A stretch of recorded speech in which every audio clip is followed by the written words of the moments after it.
professor who believed that Christians weren't very smart, and then she found herself on a path to finding her faith. Now a woman of faith, she defends Christianity. She's director of the apologetics program at Houston Baptist University. Holly Ordway joins us now with her new book. It's called Not God's Type. An atheist academic lays down her arms. Holly, thanks for being with us. My pleasure. Thanks for having me on. I think all of us, as we're growing up, we try to make sense of this world. Many go to faith, many stray away from it. When did you decide that you were an atheist and you couldn't take Jesus as your Lord? It was really a slow process where I didn't sort of decide one day.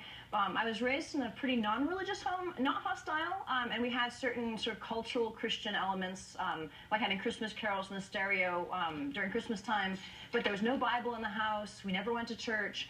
And so I never really thought about whether any of this was true or not.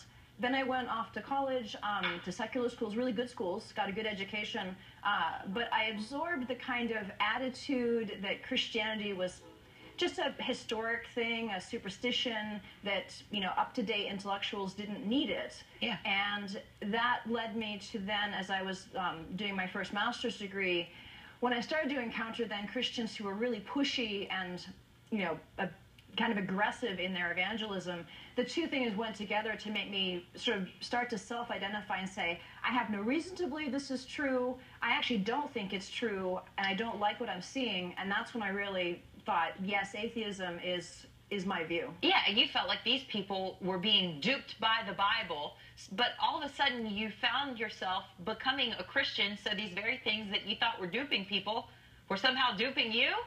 What do you think about this? Well, I have to admit, it was a very terrifying and somewhat embarrassing process, because I had, when I started to ask these questions, to say, are the Christian claims actually true? I had to work past my own sense of awkwardness that, well, maybe these people that I had been dismissing, maybe they actually had something valid to say. And oddly enough, it was poets rather than apologetic arguments who got me thinking about that. So I'm an English professor. My PhD is in English literature. I teach apologetics now, but my background is in English literature.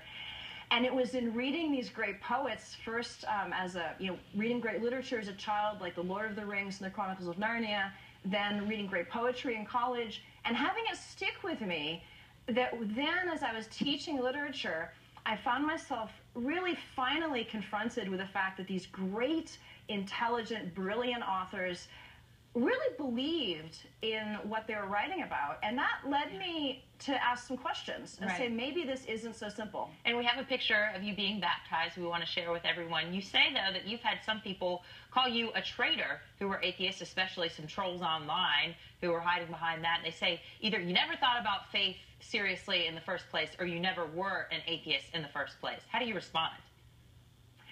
You know, I think that's just the wrong tack to take, because really the question is what I believe true or is it not true?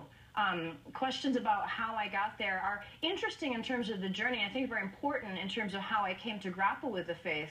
But really, I think trying to focus on whether or not I fit a category of atheism is a bit misleading. As for my own view, I believed that there was no God. I think that's pretty clearly atheism. Yeah, and Holly, the point is I believe it's true. And so many people think, I would love to have, they see what Christians have and say, I would love to have what they have, that light inside them, but I can't believe. And that was what you fit into, and now you've transformed. The book, again, is Not God's Type. An atheist academic lays down her arms. So maybe some of our viewers want to check that out and hear your message. Thank you.